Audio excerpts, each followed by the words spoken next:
Our next speaker, friends, is Hand of the Cause, Mr. Enoch Olinga. Mr. Olinga became a Baha'i in Uganda in 1952. There's quite a story about his joining the faith. The Bananis were in Haifa, and on behalf of the local communities in East Africa, asked the beloved guardian for special prayers on a specific day when they were having special public meetings. Mr. Olinga accepted the faith on such a day. He was the fruit of the guardian's prayers. He first taught the faith in his home area in Teso. Then, when the goals of the crusade were announced, he pioneered to British Cameroons in 1953 and became a Knight of Baha'u'llah. From the Cameroons, the faith spread out to neighboring territories. And over a dozen pioneers of that land, most of whom themselves became Knights of Baha'u'llah, conquered the surrounding territories and islands. The guardian called Mr. Olinga the father of victories, Abul Futuh. In October 1957, he appointed him a Hand of the Cause. We have the privilege of hearing Mr. Olinga this morning. Beloved friends, allow the father of mass conversion in Africa, our dearly loved Ali Nakjavani, has already given you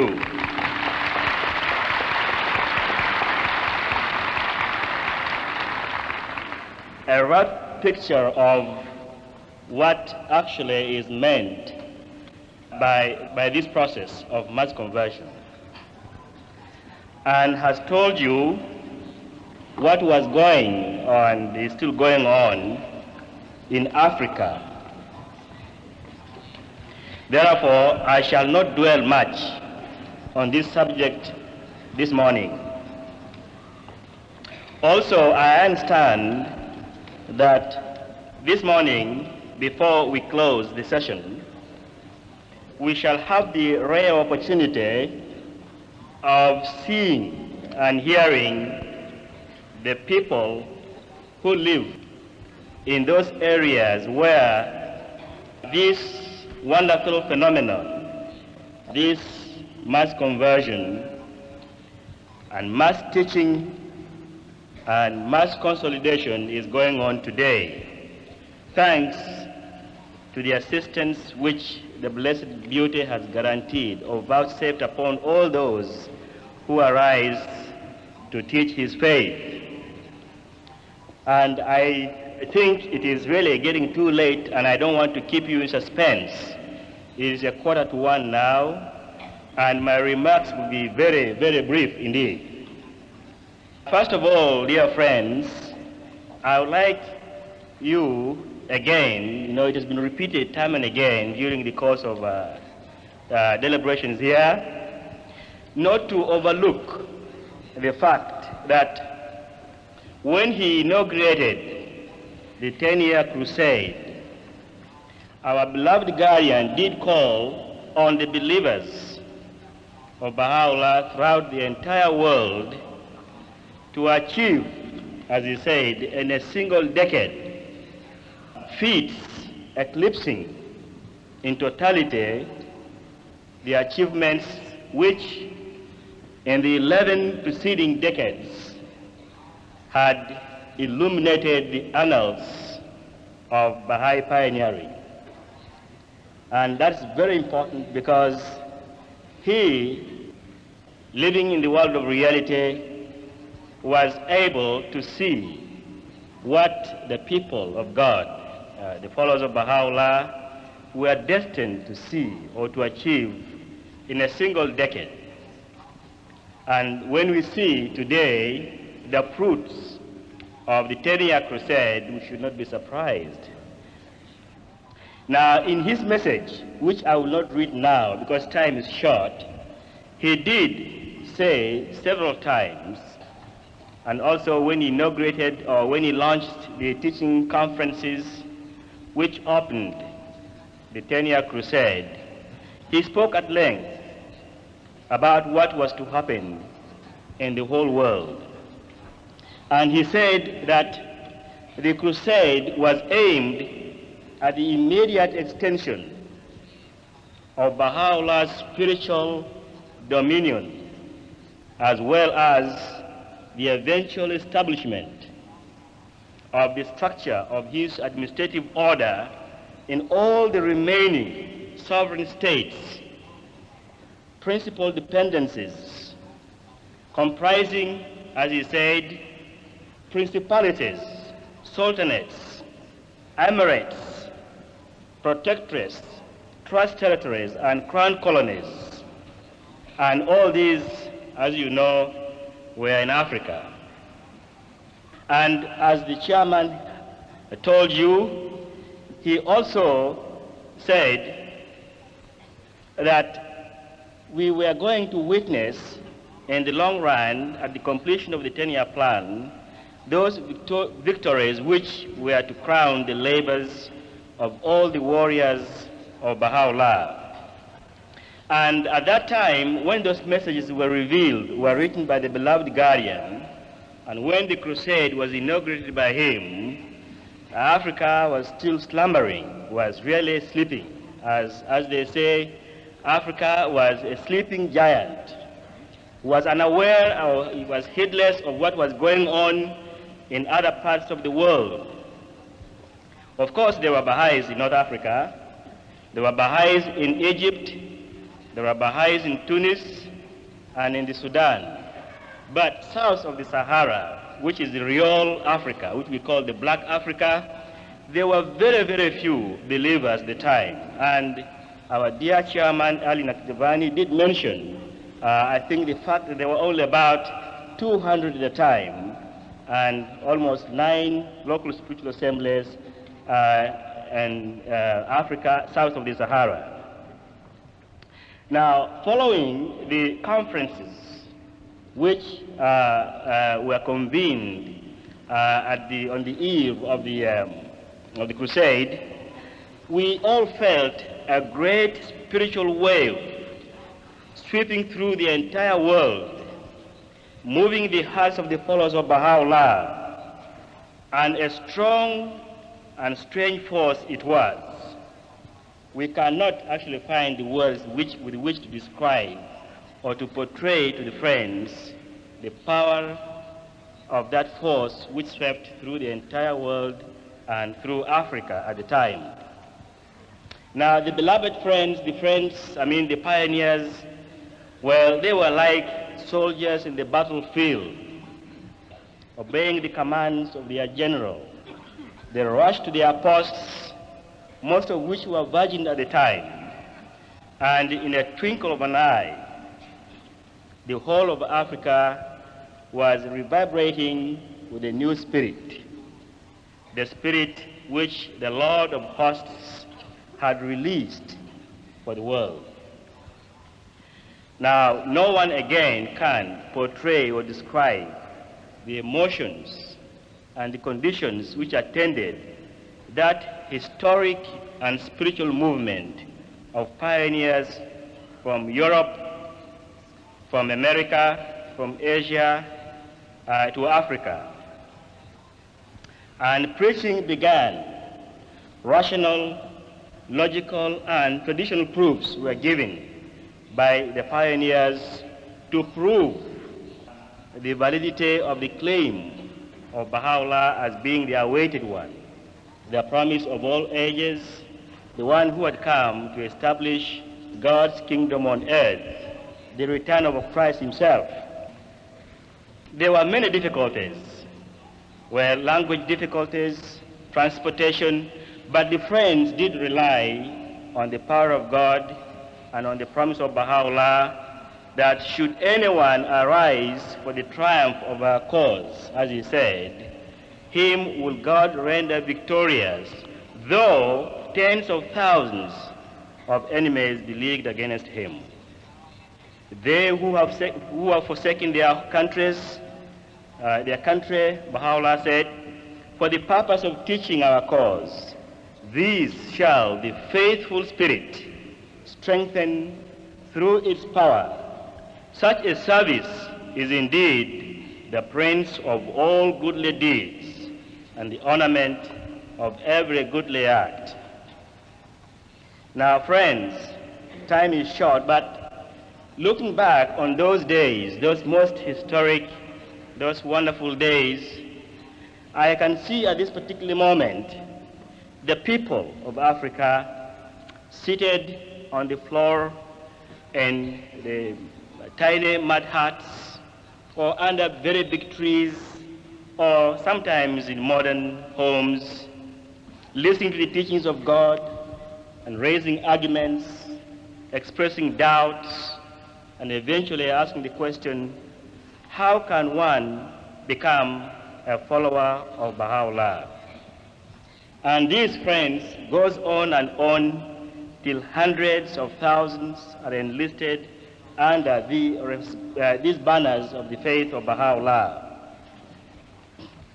I can see at this moment in Uganda, for example, in Kenya, in the Cameroons, in Liberia, thousands of people entering the faith in troops. I can see the people of the great Republic of the Congo, the ex-Belgian Congo, not only embracing the faith of God, but composing wonderful spiritual songs with which they praise the name of their Lord who has come to save them, Baha'u'llah. And they use these songs to explain to their countrymen the history, the laws, and the teachings of the faith of their beloved one, the Lord of this age. Friends, to see the streams of hot tears flowing from the eyes of these moth-like lovers of the Son of Truth, the people who were once known as the backward people living in a dark continent, is a real spiritual experience which not only reassures but uplifts one into the celestial worlds, those worlds of pure white light, of reunion and of joy with God, with all the heavenly souls, and with the Baha'u'llah. Now, as I said, if I keep on, I might probably go on for 4 hours, and I know you will blame me for that, because I want you to listen to these dear souls who are here. But I would like to share with you an experience of mine, which happened to me in 1954. Now, I was in the Cameroons, a small town called Victories at the time, and a cablegram was received from our beloved guardian saying that 5 territories, which were then virgin in West Africa, were to be opened before April of 1954. And this cablegram came, I'm sure it was about the 8th or the 10th, at least the first week of April. And we were to find 5 believers to go to these new places. Now, the strange thing to me at the time was, he said the pioneers for these territories must arise from the British Cameroons. Now, he closed all the doors and he gave this bounty, this favor to the Baha'is of the British Cameroons. If he had not done so, I'm sure the American Baha'is would have gone there within a twinkle of an eye, and these African friends would have been deprived of the bounty. But he was so wise and so loving that he did close the door by saying that only the Baha'is from Cameroons are destined or are supposed to go there before the end, before 21st of April.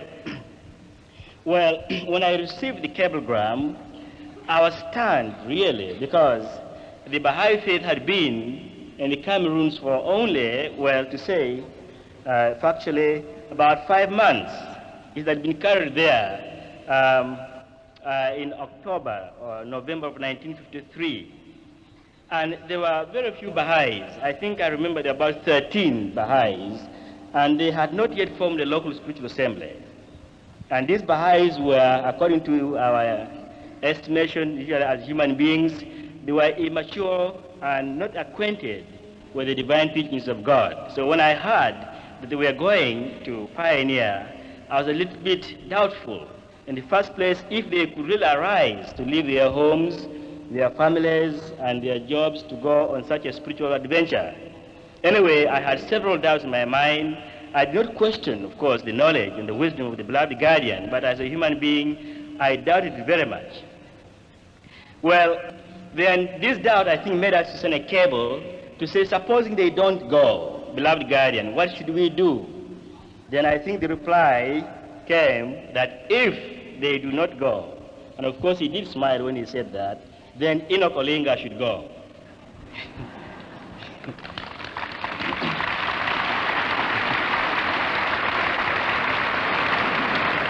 Well, I really nearly wept because it showed that we had no faith. In the first place, he knew they would go. And then in the second place, we doubted, or rather I doubted his ability to know. In the third place, I think, Enoch Olinga could not have gone to all the 5 territories at the same time on the 21st of April. So I think that is really was meant for me to say that you should shut up there, they will go. Now the hour came. I was still praying very hard that the wish of the beloved guardian be fulfilled and that these people should be there before April 21st of 1954. And he said it was very, very important, very important. Now, their would-be grandfather, I think, I don't know, Alina Giovanni, what, are you the father or what? The father of these people, the grandfather of these people, I think he knew that his son was incapable of doing the job. He flew from Kampala to Cameroon, and I was surprised to see him there. Yeah, just like a dream, really. And Ali was there pacing the streets or walking the streets of Victoria, and we were discussing the possibility of getting these people to go before then. Of course, he is one of the most, if not probably the only most capable man I know that can handle such situations. Ali did, within a short time, rally the friends together, of course, and we had a wonderful meeting. Now, there prayers were said, and readings were from the holy writings were read, and then the message which had come from the beloved of our hearts was to be given to them. And this message was that 5 people were to go to these countries. The first one was the French Cameroons. Today, of course, they are all republics.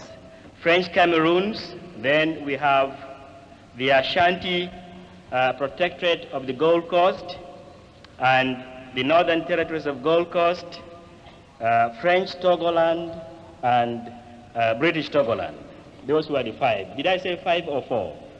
Anyway, there are 5. Now, and the message was delivered to them in a most spiritual atmosphere, really. And I think I remember at this particular moment the feelings of the friends when the words of the guardian, which were contained in the cable, were given to them. And there was deep silence. And I felt as if this silence had been going on for centuries, nay, for millions of years. And then later, the words came from the mouths of these people. And I wish I had the power to ask Ali to explain what happened. But at this particular moment, it will suffice to say it was wonderful, most moving experience, really. We saw their tears flowing, and they were really surrounded, I don't know, with the hovering spiritual forces or angels of God who made them feel that it was really their task to achieve one of the most important goals of the 10-year crusade and the goals of the beloved guardian himself. And one by one they stood offering themselves to pioneer to these territories. And we are very much relieved. Now, not want to take much of your time, I would like to record my appreciation of the services which these dear souls have really rendered the faith of God. And their names I would like to mention. One is known as David Tanyi. He's still pioneering in Ghana. Then we have Benedict Ebala, we have Martin Manga, we have Samuel Njiki, and we have Edward Tabe. They went to those then virgin territories of West Africa at a time when they were badly needed there. And of course, the beloved guardian did knight them, and they became the Knights of Baha'u'llah. Now, they are not here to tell you the stories of their experience, so I wanted to take the opportunity to tell you a little bit about what happened and also to mention to you their names. I hope really that one day you will be able to meet these people and they will tell you what happened. I want to conclude by giving you the statistics. I don't believe in figures really, but I would like to mention that since the beginning of the 10-year plan till now, I've been asked to say to you, the faith of God has spread very rapidly in Africa. We have several Baha'i spiritual assemblies, and according to what I have here, we have about 1,000 local spiritual assemblies in Africa. And there are over 4,000 Baha'i centers in Africa. And the number of believers has gone as high, probably as almost nearing 100,000. I take that from Mr. Samandari, who said it.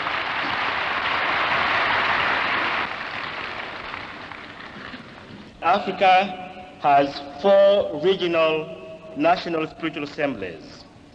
One for Northeast Africa, and they have as their national headquarters Cairo. And Central and East Africa, the national seat is Kampala. South and West Africa, is it Bulawayo, John? Salisbury, or Johannesburg, yes. And we have Northwest Africa, the national headquarters of the National Assembly is Tunis. And these 4 regional National Assemblies participated in the election of the most supreme body of the Baha'i faith, the International House of Justice. And the Baha'is of Africa, proud of their magnificent, beautiful, and imposing Mother Temple, which is soaring in the atmosphere of Uganda, the heart of Africa. I really believe that the words of the beloved Master have come to pass. He said that ere long, I think he said this 1916, when he revealed the tablets of the divine plan. He said, ere long will the assistance of the heavenly kingdom be manifested beyond all expectations. Then will the words, thou shalt witness the people enter the religion of God by troops be fulfilled. Allahu Akbar.